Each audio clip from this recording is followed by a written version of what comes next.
Que a graça e a paz do Senhor Jesus esteja com você. Amém? Eu queria hoje começar a falar sobre uma coisa que tem nos atrapalhado muito a vida, sobre algo que tem assolado a vida de muitas pessoas, que tem trazido grande prejuízo a muitas pessoas e que muitos dizem que é o mal do século, é a ansiedade. Nós estaremos hoje assim discutindo sobre ansiedade, sobre o que a ciência diz, sobre o que a Bíblia fala sobre ansiedade.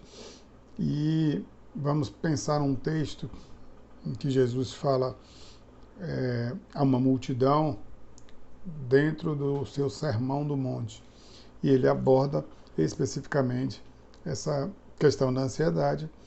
Mas antes a gente vai ver um pouco o que a ciência fala sobre ansiedade.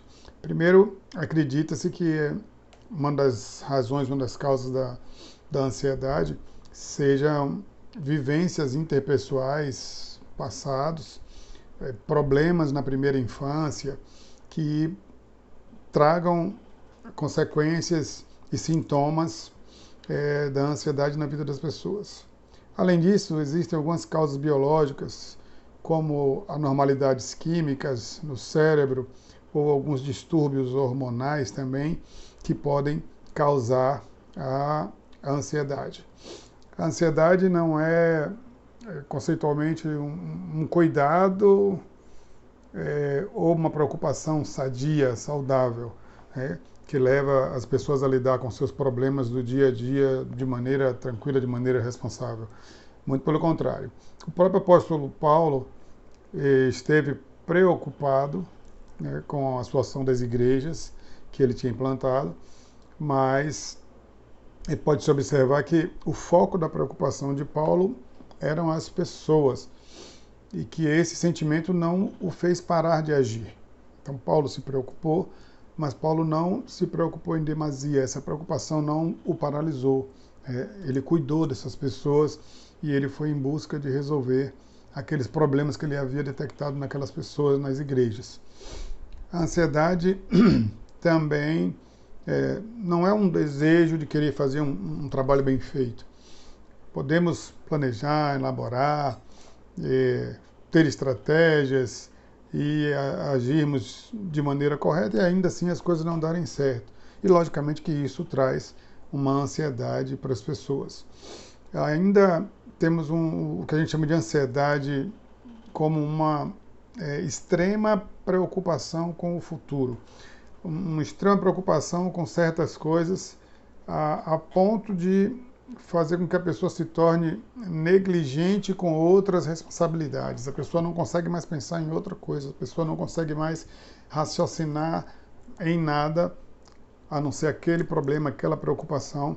Na verdade, é como se você estivesse trazendo um futuro que você ainda nem sabe que vai acontecer, trazendo para o presente e fazendo com que aquilo paralise, né, as suas atividades, as suas atitudes, os seus pensamentos e a sua própria mente. Então, a ansiedade ela pode ser causada por algum tipo de ameaça que a pessoa esteja sofrendo, ou às vezes um acidente que você foi vítima, você se envolveu, e isso lhe traz uma certa ansiedade, algum perigo eminente. Então, isso pode trazer uma certa ansiedade, mas é uma ansiedade que ela vem com aquele evento, mas ela também vai embora quando os efeitos daquele evento ele passam. Não é uma ansiedade que ele traz um sentimento permanente. Ela pode vir também de conflitos, de medo, né? O medo traz ansiedade, o medo de mudança, o medo do novo, o medo de errar também pode causar bastante ansiedade. A ansiedade também pode vir de necessidades que não foram satisfeitas, né? E isso gera uma certa ansiedade, necessidade de segurança, necessidade de sexo, necessidade de autorrealização, necessidade de ser reconhecido.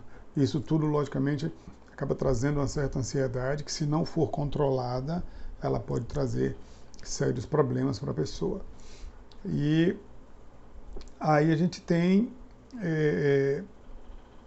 uma ansiedade que, quando ela se torna forte, aguda, ela pode se transformar numa doença chamada depressão.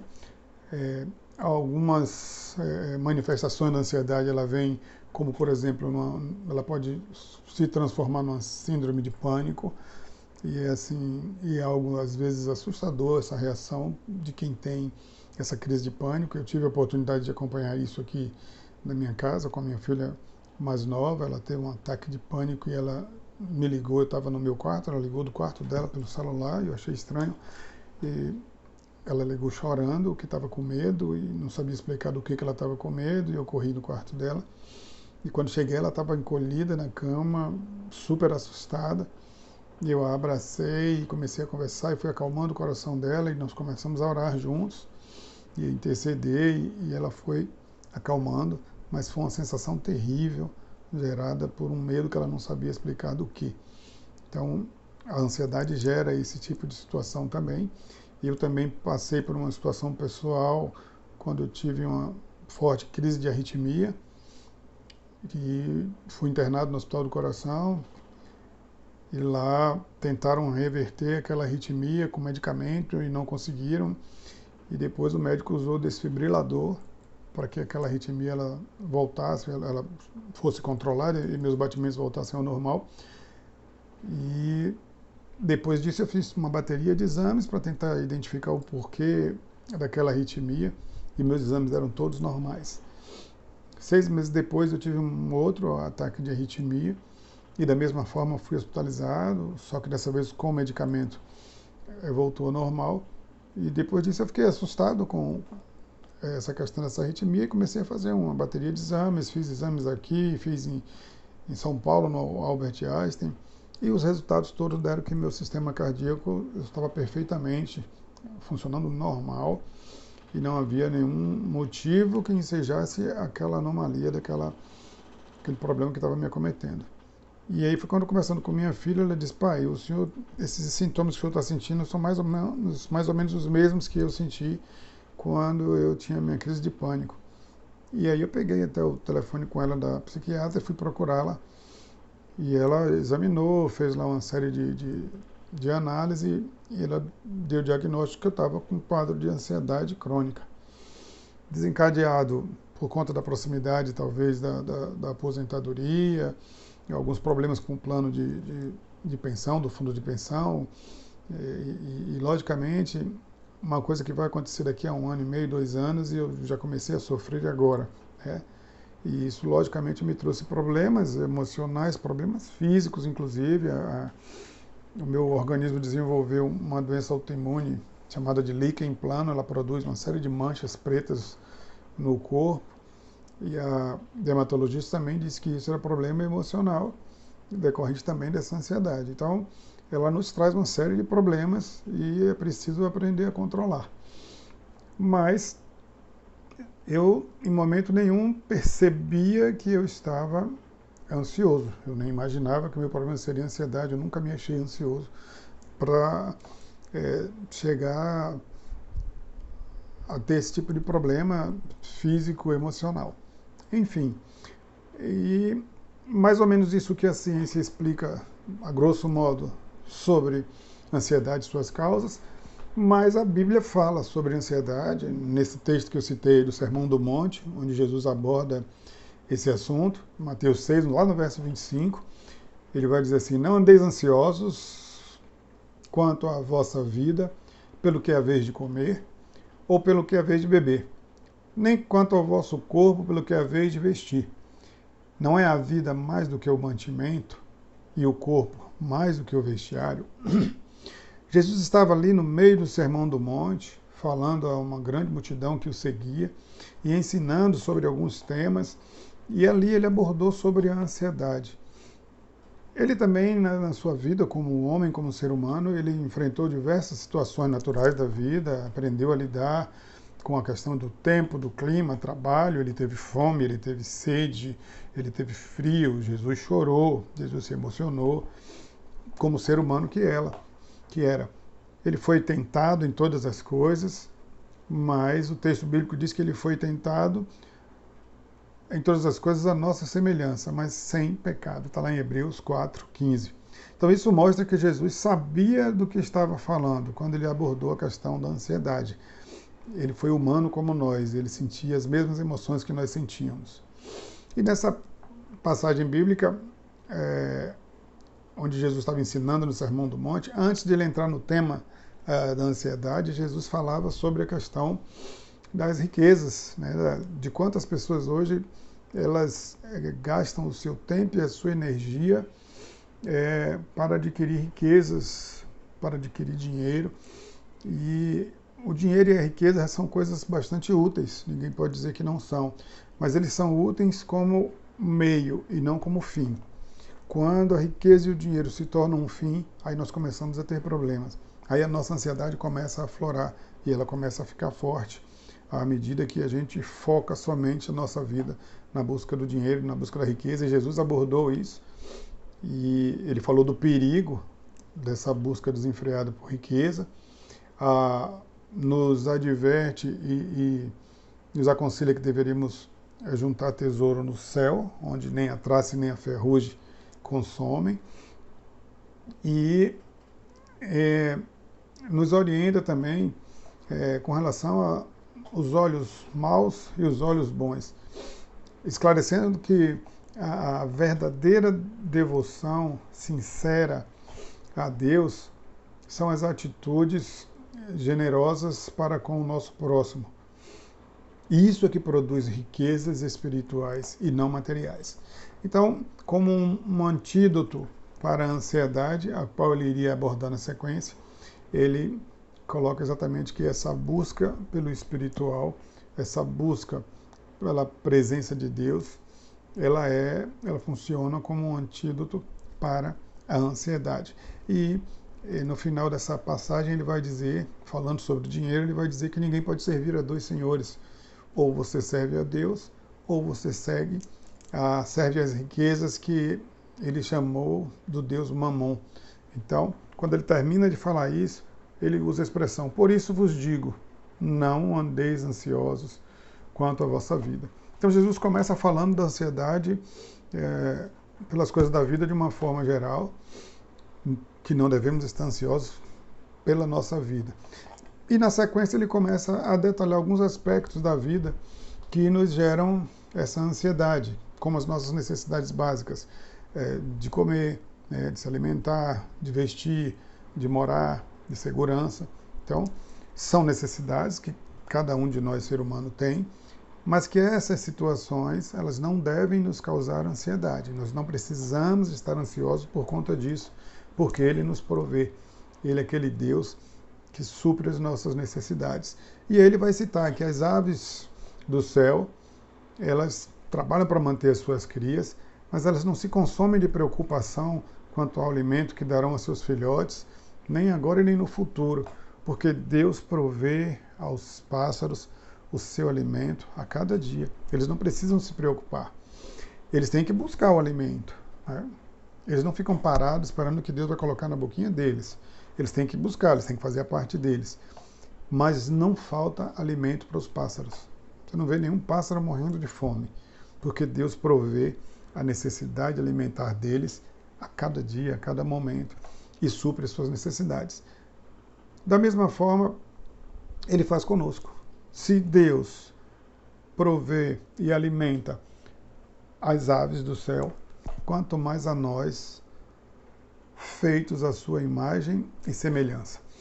E ele continua falando também sobre a questão do vestir. Porque nós estamos e ficamos muitas vezes ansiosos e preocupados e nos consumimos por conta do que nós vamos vestir amanhã. E novamente ele vai fazer uma alusão, dessa vez aos lírios dos campos, que não fiam, não tecem, e aí ele cita que nem Salomão, no auge da sua formosura, no auge da sua glória, ele se vestiu tão bem como os lírios dos campos, que hoje existem e amanhã já não existem mais. Então, por que eu preciso me preocupar? Se Deus provê aos lírios dos campos, quanto mais a nós, criaturas dele, filhos dele, que fomos feitos à imagem e semelhança e a quem Ele ama. A nossa preocupação não vai ajudar em nada, ela é absolutamente inútil. Ela só vai absorver a nossa energia, ela só vai nos paralisar, nos incapacitar de agir muitas vezes. E nós precisamos entender que as necessidades da vida, elas são importantes para nós. Mas elas não devem se transformar numa paixão destruidora, ela não deve roubar a nossa paz, ela não deve roubar a nossa fé. A nossa visão precisa estar focada na eternidade de Cristo, porque não viveremos aqui para sempre. Ele supre as nossas necessidades. O vestuário de Salomão, ele se torna insignificante diante da simples beleza de uma flor, de um lírio do campo. Deus a enche de beleza, mesmo ela estando aqui por pouco tempo. Ela está ali e amanhã já não está mais. Será que Ele também não pode suprir as nossas necessidades do vestir? Nós precisamos ficar preocupados com o que vamos vestir amanhã? De forma nenhuma. Ele conhece todas as nossas necessidades. E Ele promete que cumpre, que supre as nossas necessidades. Embora Ele não nos prometa que vai satisfazer os nossos desejos. Mas Ele nos garante que Ele supre as nossas necessidades. Há um texto na Bíblia que diz que o justo não mendigará o pão, porque o Senhor vai providenciar. É importante tomar uma atitude correta em relação aos bens materiais. A instrução de Jesus é para não nos inquietar com o dia de amanhã. Ele não proíbe que nós tenhamos o cuidado e a sensatez da provisão para o futuro. Não é por esse caminho. Nós precisamos, sim, fazer a nossa parte, providenciar a nossa sobrevivência ao longo do tempo. Mas isso não deve consumir a nossa vida, isso não deve consumir a nossa força. Devemos fazer isso com bom senso, colocando tudo nas mãos do Senhor, colocando os nossos sonhos e os nossos planos na mão do Senhor. O nosso futuro a Ele pertence. Então, a gente não precisa viver enlouquecidos com a preocupação pelo futuro. E quando Jesus está citando esse texto, no final ele diz, homens de pequena fé, porque estavam ansiosos, porque ele percebia nas pessoas essa ansiedade. E a ansiedade, ela revela exatamente isso, que a nossa fé está pequena, que nós precisamos exercitar a nossa fé. Então, o discípulo deve unir trabalho e confiança em Deus em relação ao seu futuro. O rico não deve concentrar-se somente na sua riqueza, da mesma forma o pobre não deve se concentrar somente na sua pobreza. O homem nunca está satisfeito, o ser humano, de uma forma geral. As suas necessidades, as nossas necessidades, elas são ilimitadas, enquanto os recursos da natureza, eles são limitados. Então, é preciso entender que Deus supre as nossas necessidades à medida que nós temos, mas nós não precisamos nos consumir, gastar toda a nossa energia nessa preocupação sobre o dia de amanhã. A Bíblia diz que basta a cada dia o seu mal. A Bíblia nos adverte no finzinho aí do que Jesus está falando, no texto bíblico. Ele diz assim, mas buscai primeiro o reino de Deus e a sua justiça. Significa que devemos ser primeiramente fiéis a Ele, como Rei. A justiça aí é no sentido do modo de vida que resulta na decisão de buscar primeiro, de priorizar as coisas de Deus, de reconhecê-lo como Rei, como Senhor das nossas vidas. Ao invés de nos preocupar, devemos aprender a servir ao Senhor de todo o coração, fazendo o melhor e descansando nele. E todas as demais coisas vos serão acrescentadas. A ansiedade muitas vezes nos sobrevém por conta de problemas que nós colocamos numa proporção maior, na verdade, do que eles são. Mas, muitas vezes a gente está colocando o problema maior do que Deus. Né? E, na verdade, não existe nenhum problema que seja maior do que Deus. Muitas vezes o problema é maior do que nós. mas nós temos um Deus que é maior do que os nossos problemas. Não há nada impossível para o Senhor. Ele pode resolver todas as coisas no jeito dele e no tempo dele. Então, buscai primeiro o reino de Deus e a sua justiça, e as demais coisas elas serão acrescentadas. Mas existe também a ansiedade que vem por conta de relacionamentos quebrados. Muitas vezes, relacionamentos que você teve no passado e que lhe trouxeram mágoa ao coração, e quando a mágoa se estabelece no nosso coração, ela traz junto com ela o estresse, ela traz a raiva, ela traz a ira, e ela rouba a nossa paz. E reter o perdão, guardar a mágoa, é como se você tomasse um copo de veneno esperando que a outra pessoa morresse. Ela só vai fazer mal a você mesmo. Então, muitas vezes a nossa ansiedade ela vem de alguns relacionamentos no passado que não foram bem cuidados, com o pai, com mãe. Muitas vezes você acha que seus pais não lhe amam. Muitas vezes você tem um relacionamento difícil e ruim e se magoaram. Também irmãos, às vezes o cônjuge. Então, queridos, é preciso ter um coração perdoador, como Jesus. Ele nos perdoou e nós precisamos liberar perdão para os nossos irmãos. Se é por conta desses relacionamentos que você tem se consumido e que a sua ansiedade tem aflorado, entregue isso a Jesus. Libere o perdão. Olha que perdão não é sentimento. Perdão é decisão. Você decide perdoar e Deus vai lhe abençoar, Deus vai honrar a sua decisão de perdoar. A falta de perdão domina a sua mente, domina as suas emoções, enche o seu coração, atrapalha a sua comunhão com Deus, atrapalha a sua comunhão com outras pessoas, atrapalha o seu relacionamento com outras pessoas, você se fecha para o relacionamento com outras pessoas por conta daquela pendência relacional. Então é importante tratar os relacionamentos que ficaram pendentes e principalmente colocá-los na mão de Jesus. Não vos inquieteis, pois, pelo dia de amanhã, porque o dia de amanhã cuidará de si mesmo, basta a cada dia o seu mal. Tem um texto lá em Filipenses 4, 6 e 7, que o apóstolo Paulo ele estava preso e ele escreveu à igreja em Filipos. Ele diz assim: não estejais inquietos ou ansiosos por coisa alguma, antes as vossas petições sejam em tudo conhecidas diante de Deus pela oração e pela súplica, com ação de graças. E a paz de Deus, que excede todo entendimento, guardará os vossos corações e os vossos sentimentos em Cristo Jesus. Então o apóstolo Paulo ele nos dá a receita, ele nos dá o antídoto para que nós possamos tratar esse veneno na nossa vida, que é a ansiedade. O antídoto é oração e súplica. Coloca diante de Deus toda a sua ansiedade, toda a sua inquietude, todas as suas necessidades, e Ele cuidará de vós. Esse é o grande antídoto, esse é o remédio para curar a ansiedade na minha e na sua vida. Viver uma vida de oração, apresentando a Deus tudo aquilo que nos incomoda, tudo aquilo que tem nos maltratado, que tem nos magoado, coloca diante de Deus e Ele quer lhe curar, Ele quer mudar a sua vida. Então, vários homens na história da Bíblia passaram por dificuldades, tiveram ansiedade em determinados momentos.